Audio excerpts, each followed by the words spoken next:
Most SEO and ads are targeting couples, Yeah, right. which you're only going to work for probably once. Hopefully. Hopefully. Yeah. Yeah, even if I get divorced, typically don't hire you for a Right. second. Yeah. Exactly. That's so rare. But, again, you make a relationship with somebody in the industry you have a lifetime value, that just you can keep fostering and growing.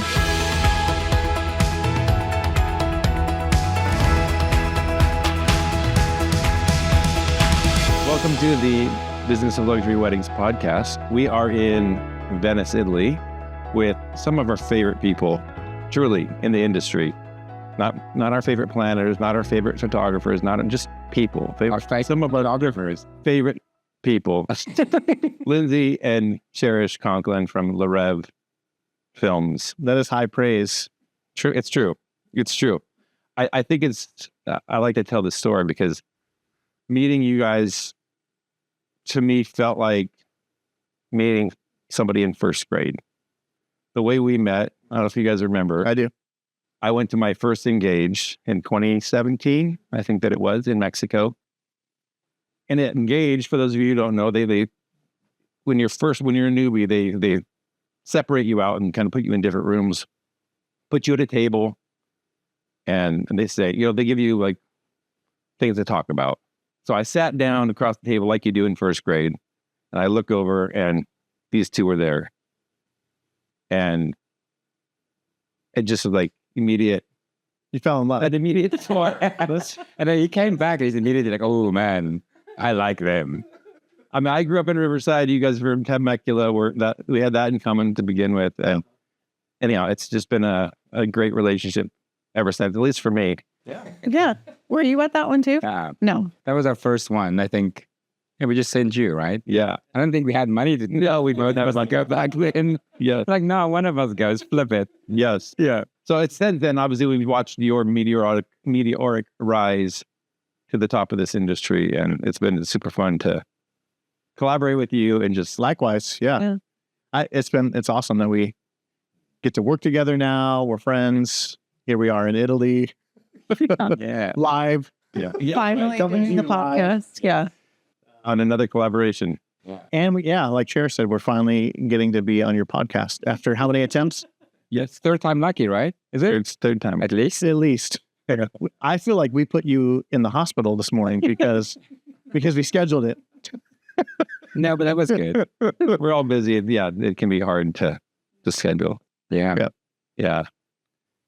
I don't know where to go with it now. This is very odd sitting like this. Definitely don't do it on the computer. Normally I'm sitting in my office surrounded by pillows for sound, Do you need pillows? Do you put some? But seriously.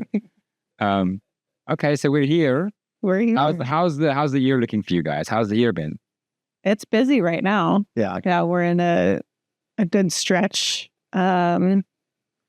I mean, for us, we have more of our weddings on the front end of this year. We have a few later on, fall, winter. But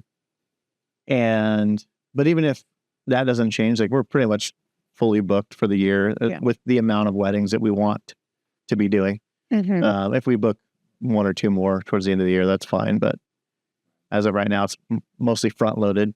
But yeah, we're happy. That was like our goal, right? And one of the reasons we even went to Engage was try and challenge ourselves and get into this, different market and, the cliche, work less, make more, Yeah. it's, Even though we still don't work less. yeah, we work more.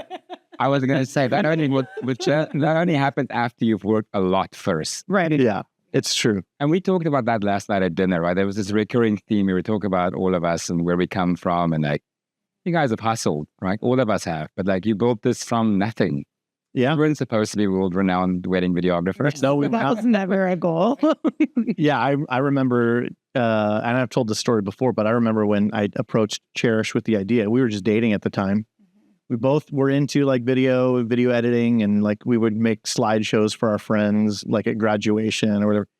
And somebody had us edit a wedding, and they paid us like a little bit of money, nothing big. But I told Cherish, I'm like, hey, this could be a thing. Like, what if we film like one wedding every week? We get $1,000. We charge them $1,000, like it's like stealing, right? He's like, man, we'll be rich, like that was our humble beginnings. Like our goal was like, if we could charge $1,000 per wedding, Being good. that would be awesome. So because back then you think about it like that's another salary. It's like another Absolutely. whole salary. Right. Yeah. $4,000 a month right there. And that was on top of our day jobs that we already had, that we were trying to just make ends meet. So that was like, I was thinking about how many big screen TVs I could buy back then. At Circuit City. Yeah. At Circuit City. I used to, it's when I should have been working, I would just like go hang out in Circuit City. Yeah. Now for $1,000, you guys pretty much won't leave the house. Yeah. Yeah. That's right. And now we're in business and Circuit City is not. So Yeah. So I was thinking about this on the way over. Talk to me a little bit about like what it took to get here. Because I was getting ready this afternoon for this, and I was thinking, you guys offered to come over here, schlep all of your gear, record this live. Mhm. You're at the top of this game, and here you're still working, offering, providing value to us. Yeah.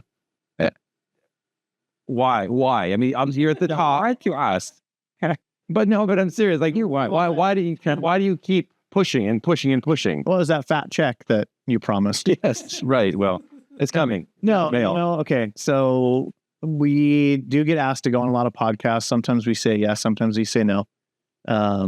But for you guys, like, again, we're friends and we want to support your endeavors. And I mean, I don't look at this as like we're doing you a favor because it's mutually beneficial, of course. But yeah, I mean, we've been able to see like your podcast grow and the course that you guys have grow, and like to be a part of that and help you guys succeed. I know it's going to come back to us, and you guys have connected us with different planners and clients. And so, yeah, I mean, it's the least we could do.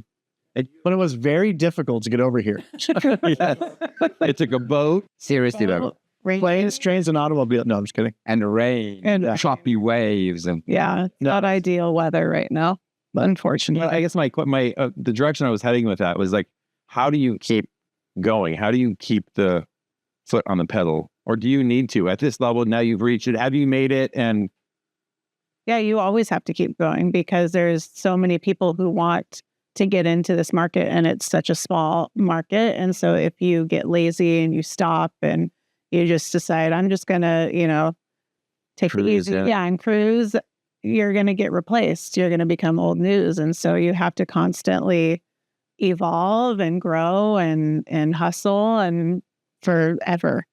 yeah. No, but that's the truth. That's the truth. No, Yeah. I've always said, like, if you ever see us like stop going to events, engage, showing up on, that's when we've given up or we're changing. Cause it's like, it's Newton's first law, an object in motion stays in motion. Yeah. So you have to keep at least some, somewhat your foot on the pedal. Yeah, you have to keep that line out, right? Like energy, it is energy. You have to keep just producing it. And it changes over the years as you get to certain places. There are things that we don't have to do now that we used to have to do. Mm. And then there's things that we do now that we never would have dreamed of having to do, to keep our business going and to, make sure people remember who we are. But So the idea of like, we've made it. Is a myth. I think it's a myth. I mean, maybe there are some, but I even think about, some of our friends in the industry that are really at the tippy top. Yeah. Photographers, videographers, planners, they all are the hardest working people I've ever met. Still, yeah. And they're the ones that you would think of anybody could just rest on their laurels. It would be them, that person. They're just crushing it, but it's because they're there for a reason. Yeah, right. And they still work, so you have to keep doing it. Yeah. And as we were talking about in dinner last night, that was like the standout feature is that work ethic, right? Mm-hmm. Everybody in our industry that's successful, it's been a long journey. Like so many of the planners we love working with now are so exceptional. It's like 25, 30-year careers of just hustling. I think of like Michelle and her team we're working with this weekend. I mean, still grinding. Constant. Oh yeah, nonstop. Oh yeah, they put the work in.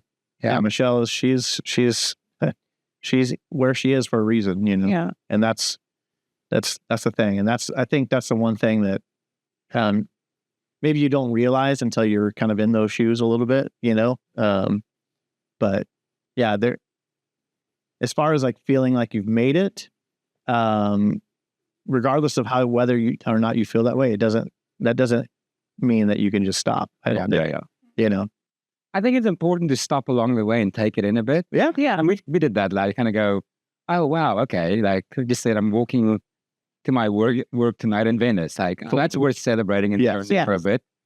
But like arriving, no, maybe that's retirement. Like, even then, that's it. Yeah. Stop talking about old age. Yeah. Oh, gosh. Okay. Why? Why are you guys doing this? Why do you work so hard? What's the why? I think we still enjoy it, Yeah. We like the challenge. We like to challenge ourselves, not just in business, but creatively too. So I think it's fun to like push the envelope and see how far we can get with it. Yeah. And like and we talked about this too again last night at dinner, but like there are a few things that at least I could think of, with my, abilities and my skill set. Like there are a few things that I could do that I enjoy this much, that allows me to experience some really cool things. Yeah. When we are home, like being able to be home and like take my kids to school or pick them up from school, or, having a little bit of flexibility when we're home, Yes. there are a few things that we could do that can afford us the lifestyle that we have, as opposed to just working, grinding, commuting, to the city, that with that 9 to 5, getting up at 4 a.m, coming home at, 7 o'clock at night. Like I could do that, but that's not as enjoyable. And I've kind of done that a little bit in the past as it is. And, I don't want to necessarily do that. What did you hate about it most? The disconnectedness, or?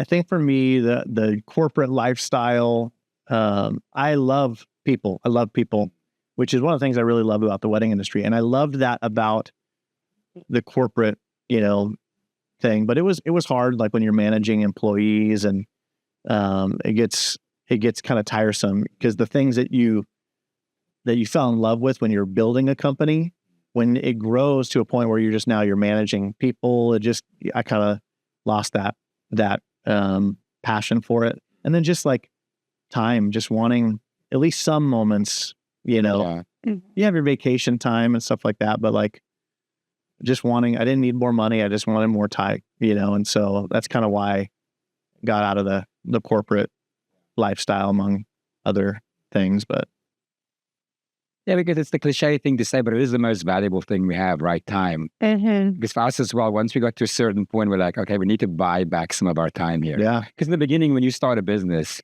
you're not going to have time. You have to make that sacrifice up to a point. Yeah.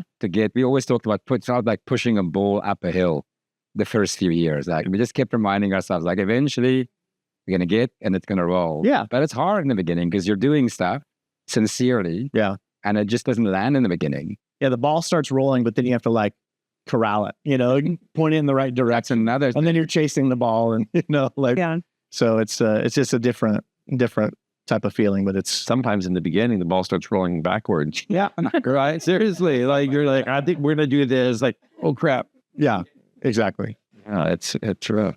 Well, obviously I know why the partnership. Like in our community, I get this question a lot. We get this question a lot of, do you think I should partner up with somebody? Obviously, Otto and I have partnered in this endeavor. How important is that to you, the success of your business? Well, much like you guys, one of you guys is super good looking, the other not so much. Same thing with us. One of us is super good looking. No, I'm just kidding. No. What's funny is like in the beginning, it was just like, hey, we loved each other. We're dating. It's fun. Yeah. We were having fun. It's my best friend. So it's like, why wouldn't I want to do something fun like this with my best friend? But as you grow a business and you develop, like you learn, you each have different skill sets, that really help to, balance each other out. And, it's like, couldn't ever do this by myself. Cherish couldn't do it by herself.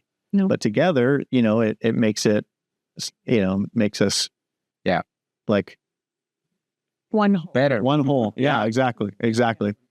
And I know you guys are similar, right? You both Yeah. have your different strengths. No doubt. Mhm. Yeah, it's just, I know I'm better with him when we work together. It's just, it's collaboration, right? And that's the beautiful thing about this industry too. Like we go to this event tonight. It's not on us to make it look amazing. Rishi's there. Michelle already picked the location. They're going to make it look beautiful, and we're going to come and collaborate and, capture that. And that's immense. That's Cherish likes the things that I hate, and I like the things that she hates too. Yeah, Like when it like comes to the talking to business. people. like being on camera for podcasts. Yeah. No. We had to, what you can't see on camera is Cherish is chained to the seat, so she can't run away. Yeah. Little shock collar. Yeah. It's just like, I used to always say when we started like networking, because I hated it, being an introvert, I was like the politician's assistant that would just whisper in his ear, be like, "That's so-and-so, you should go talk to them." And it worked. Yeah, you know? so true. Yeah, so she would be like, "Hey, go talk to that person. That's so and so, top planner's right hand guy or gal." Okay, great. off you go. Yeah. But that's beautiful to see, because I see that in how you guys work. Yeah. Yeah, It worked well. yeah.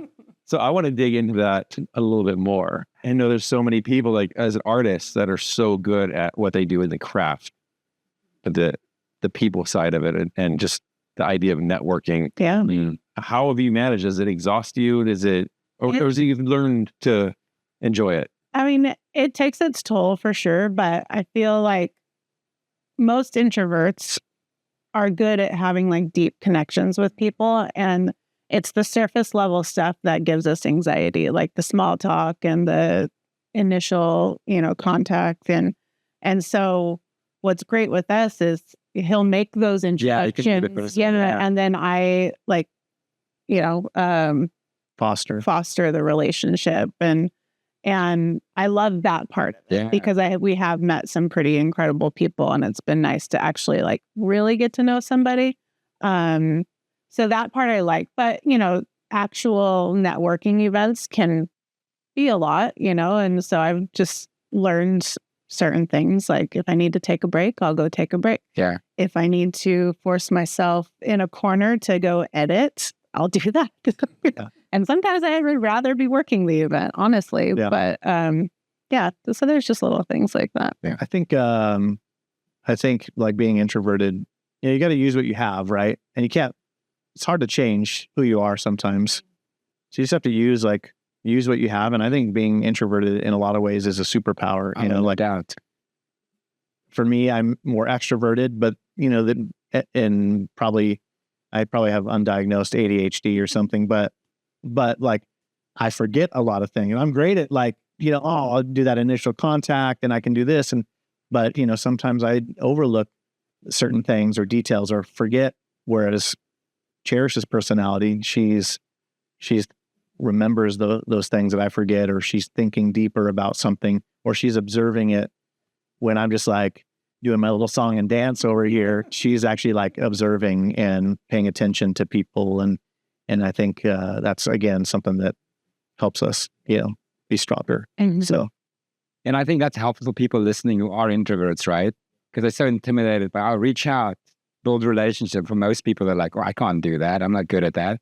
For one, you can get better at it. But for two, you can remain an introvert and work that second line. Yeah.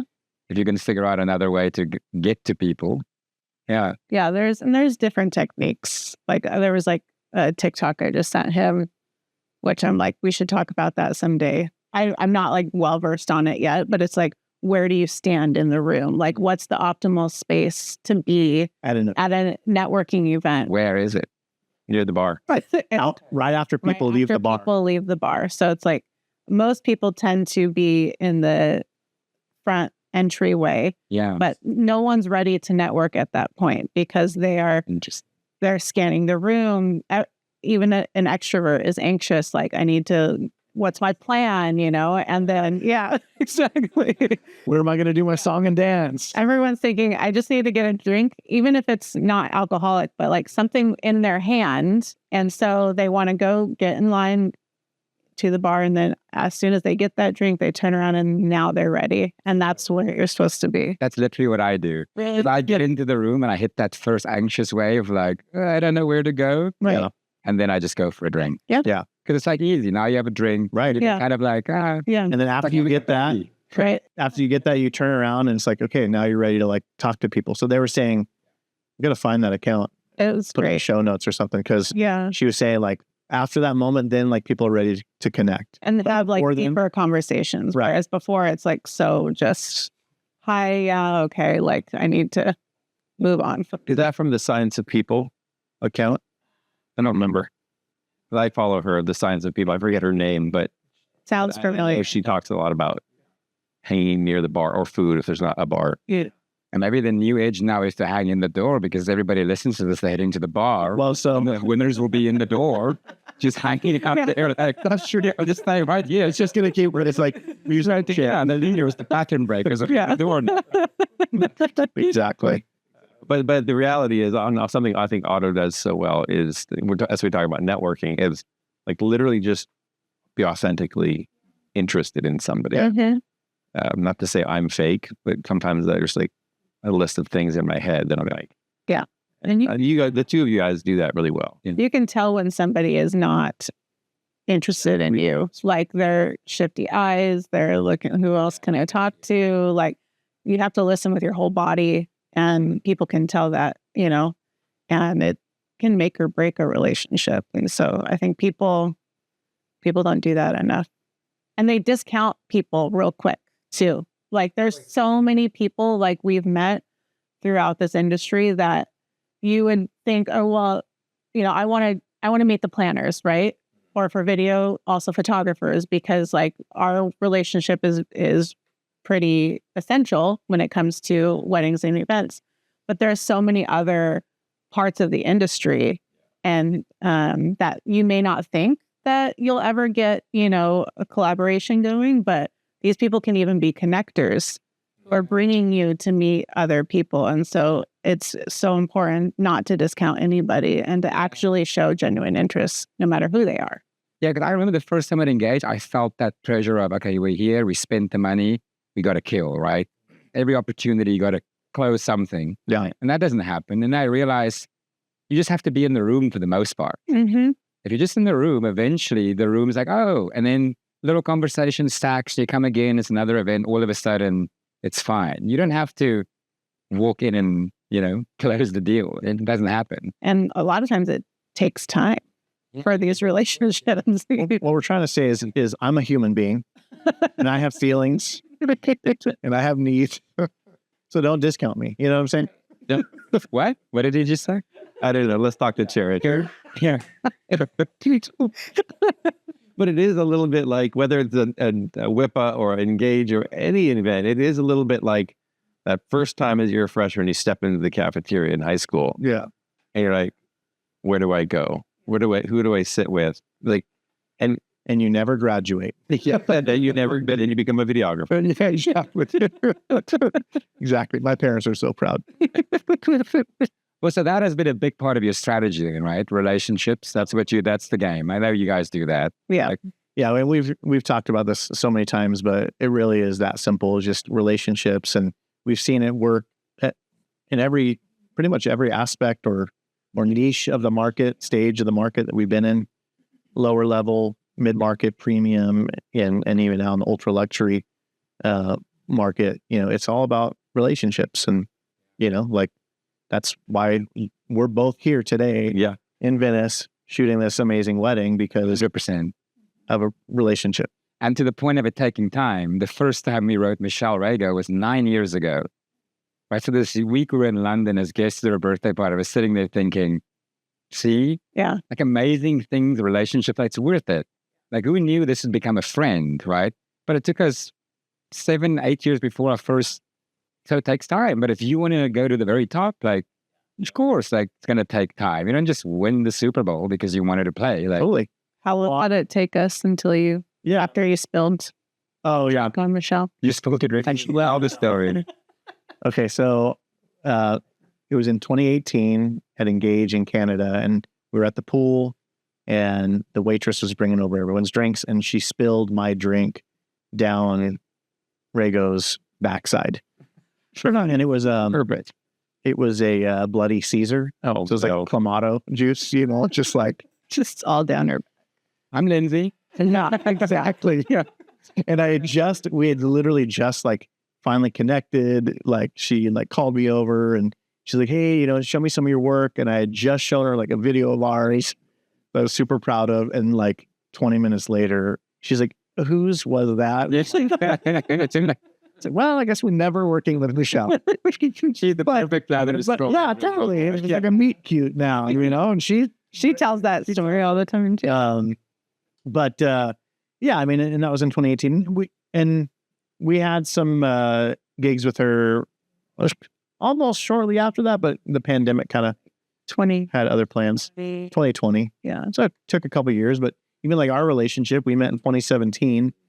I think we've only done like our first wedding was maybe 2 years ago. It's only once you guys made me that things really Exactly. right.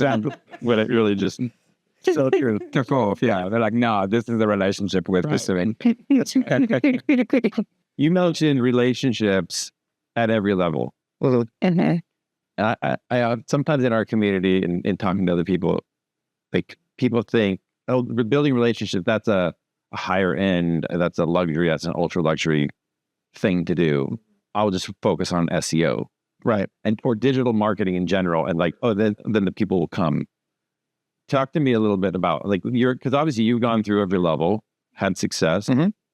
You found that to be true.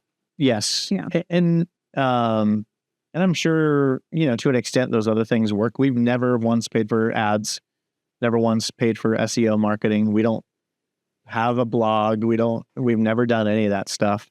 And, you know, we've now done Rêve, for 15 years almost.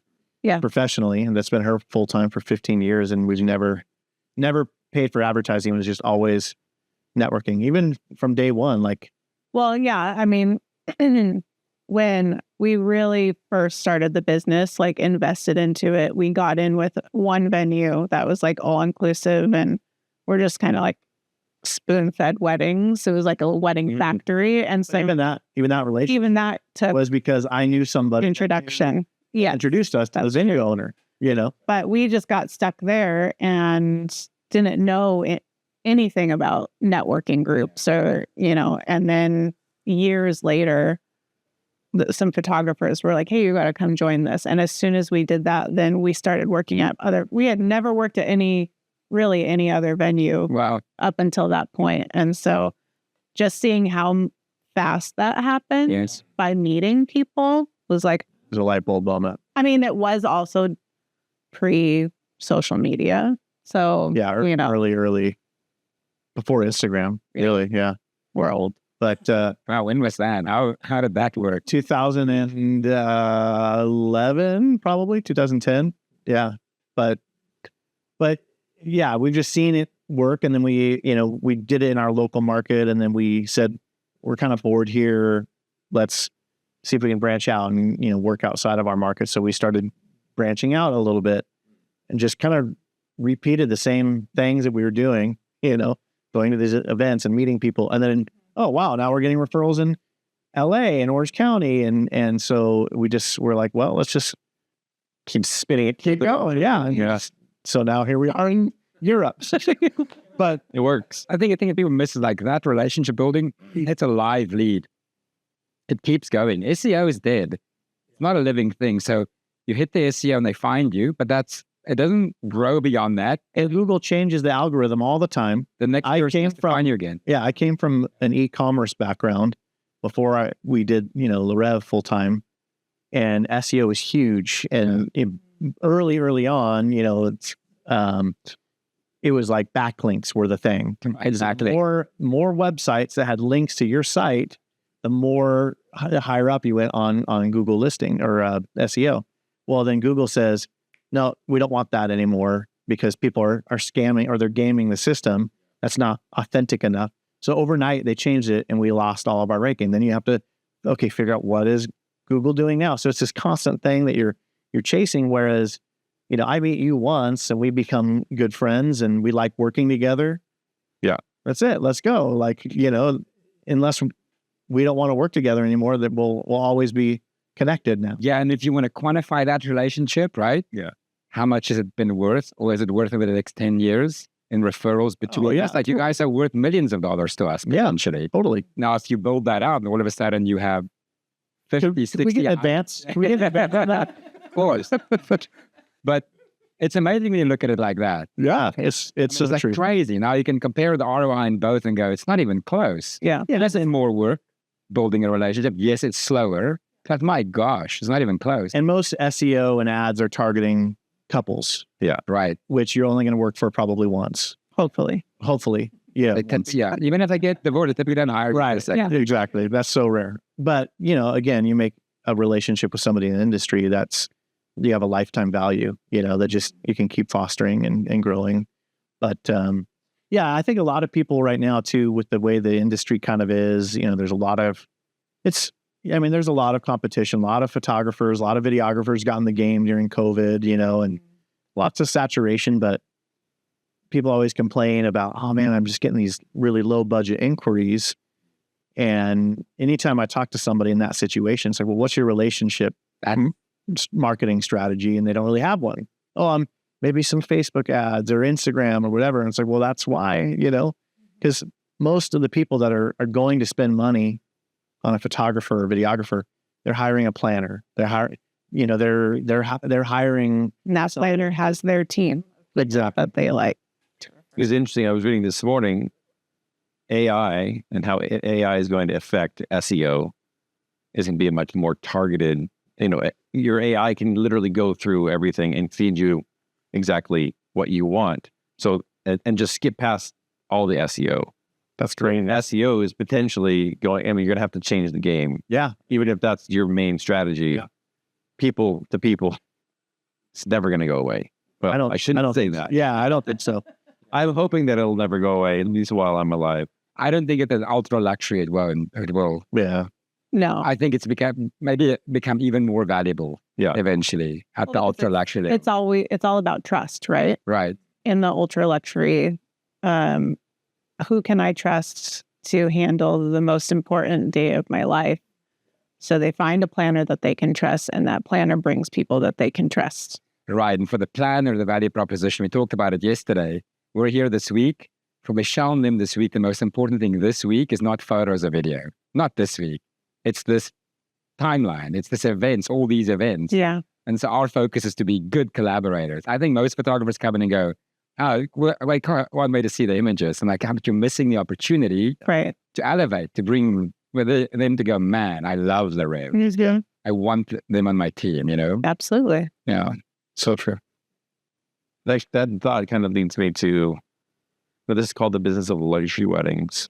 What would you guys say after being all over the world photographing luxury, ultra luxury events?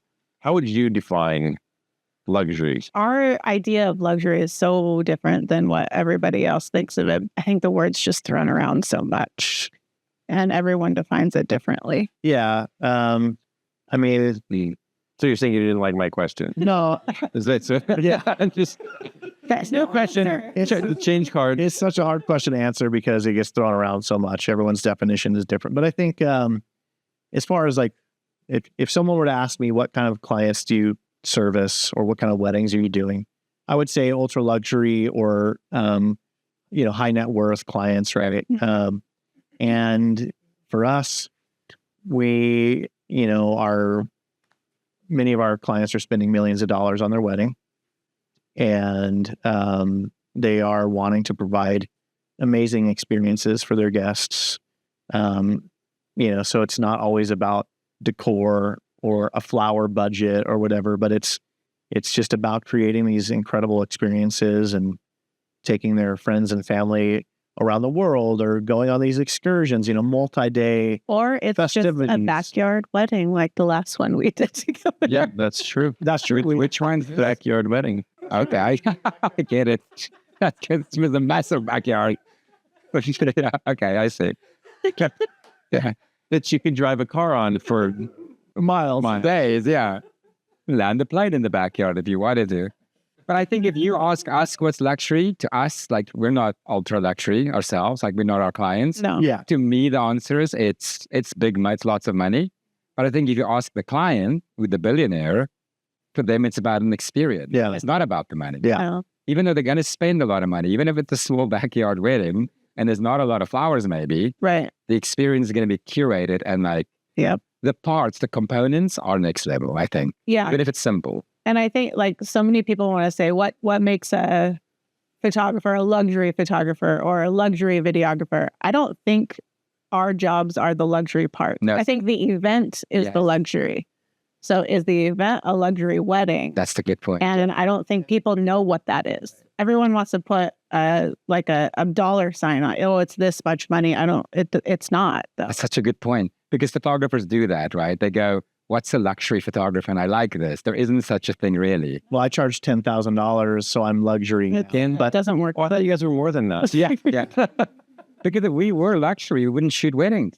If like we were luxury, I'd be at home Yeah. yeah, in my little backyard, just like mowing the lawn and that's it. It's about exactly. And then do your clients, are you tracking that, yeah.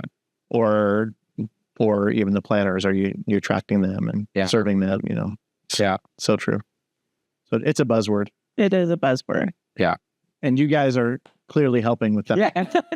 Well, and then Lynn went ultra luxury with the definition. It's like now there's a whole nother category. We've just moved on. And that's kind of why I asked the question is because we get this question, what does that mean? What's the differentiator? What is the Premium luxury also. also I kind of like to talk about the word, the idea. What does it actually mean? Yeah. And what's funny is like I alluded to this earlier, but you don't know what you don't know. You guys have said that before, but like 5 years ago, the types of weddings that we were doing, I would have thought, man, we're really doing pretty good here. And even though I knew we weren't at like the tippy top 5 years ago, Tippy top. tippy top, Yeah. tippy top. Even though we weren't at the. Did you just say whoopsie daisies? Tippy top. Whoopsie daisies. Even though we weren't at the tippy top. No, even though like I knew there was still room to grow, I still would have been like, yeah, we're doing luxury weddings, And so that's another thing that kind of muddies the waters a little bit because there are people out there that are killing it. They're crushing, they're charging a lot of money. They're doing these beautiful weddings. And so they say, oh, I'm a luxury, photographer, videographer. And it's just kind of lost its meaning a little bit, But also as the industry grows, I think about really how many of these types of weddings were there, For sure. 10 years ago. It shifted a lot, right? 10 years ago, these big events were with a handful of planners at Fekila. Right. Yeah. And Now a lot of people are doing them. Yeah, I have every 2 or 3 years, everybody has a big event. That's definitely gone up. Yeah. And I think people just shouldn't be comparing themselves to Rêve or to James and Schultz or to whomever. Like, am I better today than I was yesterday? Yeah. Exactly. Is my business growing? Am I getting better at this craft? Am I getting better at building relationships? That's really, because eventually you'll find yourself better than you were yesterday. At the very tippy top. At the tippy top. The very tippy top of it. Touche. Yeah. Touche. Okay. So I'm curious, you guys have reached the tippy top. What are just a few things, and maybe one from each of you? What would you say are the keys to the success that you've had? And obviously, we've talked about relationships, so that one's off the table. You can't use the word relationship. What are some other things that have? I think everyone should have a cherish, Yeah. that is the one thing that nobody, none of the people that I wouldn't even say competing against, but my contemporaries that we go against, each other for the same weddings, like none of them have a cherish. So it's a huge advantage for us. No, I think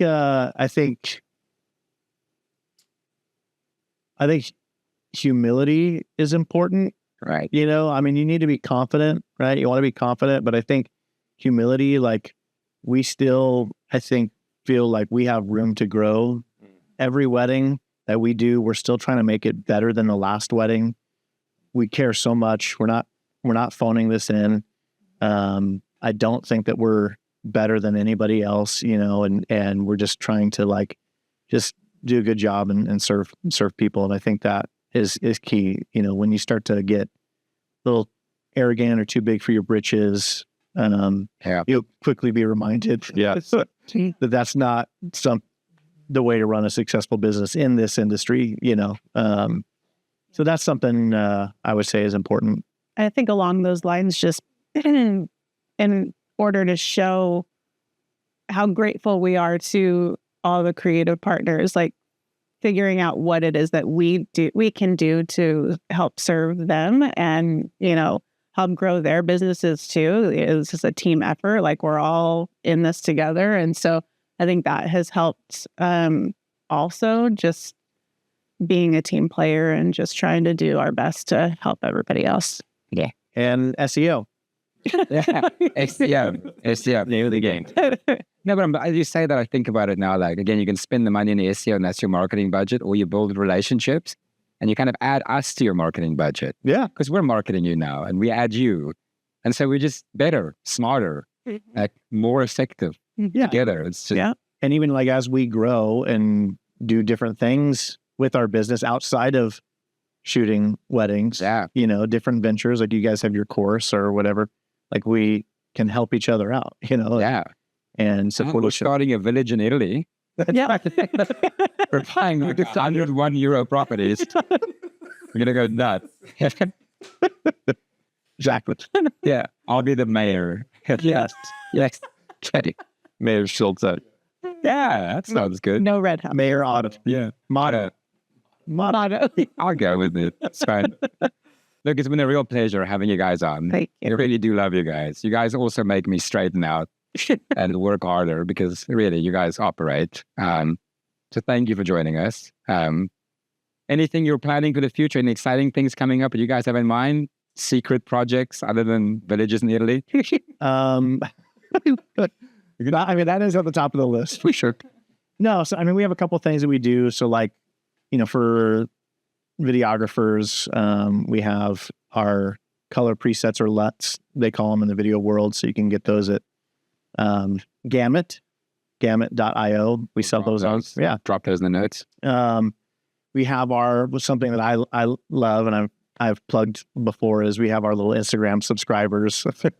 So a lot of times, for our Instagram subscribers, they pay to like get behind the scenes access at certain weddings where we can share things. So we'll do behind the scenes stuff for our subscribers, or tutorials, or like wedding referrals. So we've referred weddings to the videographers that follow us, and we've had almost like 50K in weddings booked just from people that follow us. I love that. And then we are thinking about doing maybe a workshop here in the future. /retreat. Yeah, workshop. Really what we would. Yeah, I don't want it to be. We were an experience. But it's going to be luxury. Yeah, it'll be. So we're going to use SEO to promote it. Yeah.